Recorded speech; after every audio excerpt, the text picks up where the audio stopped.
तो hey everyone, welcome back to my YouTube channel. This is Shweta Jaiswal and आज हम बात करने वाले हैं नॉर्सेट प्री, जो कि कल ही आप लोग नॉर्सेट प्री दिख रहे हैं। उसकी एक्सपेक्टेड कट ऑफ क्या जा सकती है इस बार। देखो, अगर मैं एग्जाम के बारे में बात करूं तो कंपैरेटिवली पिछले साल मतलब जो नॉर्सेट 6 का जो प्री हुआ था उसके कंपैरिजन में तो नॉर्सेट 7 का प्री काफी बेहतर हुआ है। उसके क्वेश्चन समझने लायक थे इस बार। पिछली बार का जो नॉर्सेट 6 का अगर मैं प्री कहूँ तो वो मुझे लगता है इससे ज्यादा टफ था। उसकी तो कट ऑफ भी इतनी कम गई थी। देखो, कट ऑफ बेसिकली किन चीजों पर निर्धारित करती है, जो क्वेश्चंस आ रहे हैं वो कितने ज्यादा कंफ्यूज कर रहे हैं एस्पायरेंट्स को, कितने ज्यादा कंफ्यूजन के साथ हम लोग आंसर कर रहे हैं, क्योंकि जितनी कंफ्यूजन उतनी गलत होने की टेंडेंसीज बढ़ जाती है।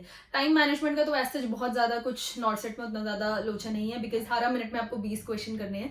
तो एक तरीके से डीएसएसबी जैसे क्राइसिस यहाँ पे नहीं होते हैं। तो यहाँ पे टोटली बात आ जाती है क्वेश्चन की। जिस तरीके के क्वेश्चन आते हैं उसी हिसाब से इसकी कट ऑफ जाती है। तो एग्जाम आप लोगों ने, आई होप यूट्यूब पे दुनिया भर की वीडियोस आ गई हैं, आपने अपने क्वेश्चन का सोल्यूशन भी देख लिया होगा कि आप क्या पुट कर आए हैं। अगर आपको लग रहा है कि मेरा एग्जाम अच्छा नहीं हुआ और अब तो नॉर्सेट 8 भी होगा या नहीं, बहुत सारी चीजें घूम रही है, तो please don't worry about that. इतना स्ट्रेस नहीं होना है।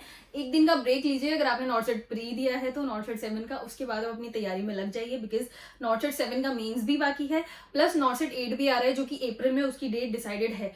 पोस्ट थोड़ी सी कम हो सकती है इनसे, बट नॉर्सेट 8 कहीं नहीं जाने वाला है। तो प्लीज आप इन सब में फालतू की चीजों में अपने माइंड को कोलैप्स मत कीजिए। बेटर अपनी प्रिपरेशन पे ध्यान दीजिए। ये नहीं तो नॉर्सेट 8 आपकी प्रिपरेशन वेस्ट नहीं जाएगी। अगर आपने अभी पढ़ना शुरू किया, अभी प्रिपेयर करना शुरू किया, आपको लग रहा है कि नॉर्सेट 7 में बहुत मुश्किल पड़ रहा है मेरे लिए, तो प्लीज आप अपनी प्रिपरेशन कीजिए। मे बी आप राइट डायरेक्शन में हो, आपको नॉर्सेट 7 ही मिल जाए, नहीं तो नॉर्सेट 8 तो है ही। तो प्लीज इन सब चीजों में मत पड़िएगा। एम्स क्या करता है, एम्स का जो फंडा है वो अपनी रिक्वायरमेंट, जितनी भी उसको पोस्ट चाहिए होती है, जितनी भी उसको पोस्ट फिल करनी होती है, उसके 5 गुना ज्यादा, ऑलमोस्ट 5 गुना ज्यादा कैंडिडेट्स को वो प्री में क्वालिफाई करता है, और वो ही लोग मेंस में अपीयर हो पाते हैं। ये कुछ चल रहा है अभी फिलहाल कुछ दिनों से। इस बार नॉर्सेट 7 में we have 1400 around seats, 1400 something.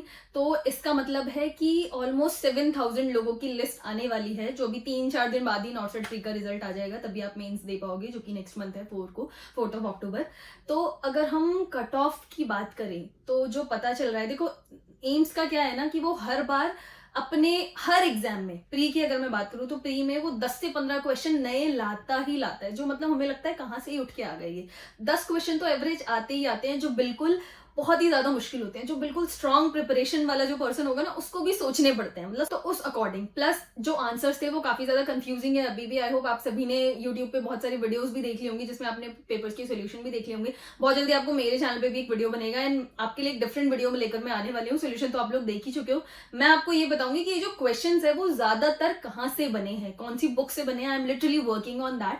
तो मैं बहुत जल्दी आपके लिए ये वीडियो लेकर आने वाली हूँ। Make sure to subscribe my YouTube channel. बात कर लेते हैं हम कट ऑफ की। अगर मैं यूआर की बात करूं, देखो ये अप्रोक्सीमेट ही है, बिकॉज अभी भी जो क्वेश्चंस हमें पता लग रहे हैं उनके जो ऑप्शंस हैं, हमेशा क्वेश्चन का आंसर ऑप्शंस पे डिपेंड करता है, एंड शॉर्ट कंफर्म्ड ऑप्शंस अभी किसी को नहीं पता है। तो कुछ आंसर्स में अभी भी वेरिएशन चल रहा है। उसके अकॉर्डिंग अगर मैं बात करूं तो यूआर की कट ऑफ जो मुझे लगता है वो 60 के आसपास जा सकती है।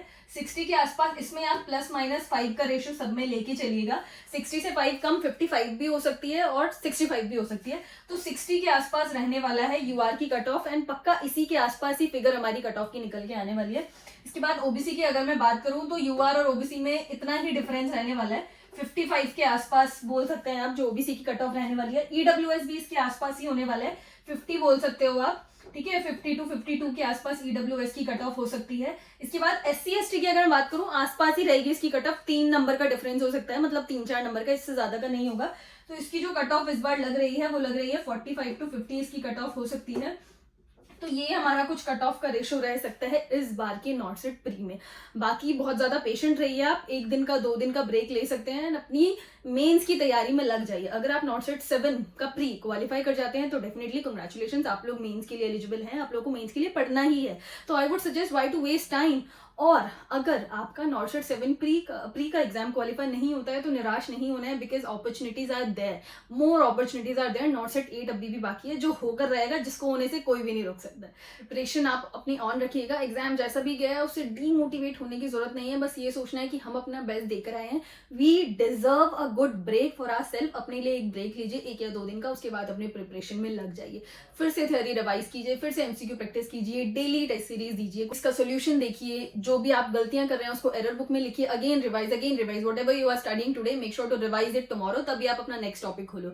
ये आपका डेली रूटीन रहना चाहिए, बिकॉज ज्यादा दिन नहीं बचे, 15 से 20 दिन बचे हैं मेंस में, और आप समझिए कि आप मेंस के लिए क्वालिफाइड हैं और आपको आज से ही पढ़ना शुरू करना है। अगर बाय चांस इस बार के मेंस में आपका नाम नहीं आता है तो आपको ये देखना है कि मुझे नेक्स्ट वाले मेंस के लिए प्रिपेयर करना है, तो make sure to prepare as hard as you can, be motivated, take good care of yourself. मिलते हैं नेक्स्ट वीडियो में, तब तक के लिए अपना ध्यान रखिए एंड थैंक्स फॉर वॉचिंग।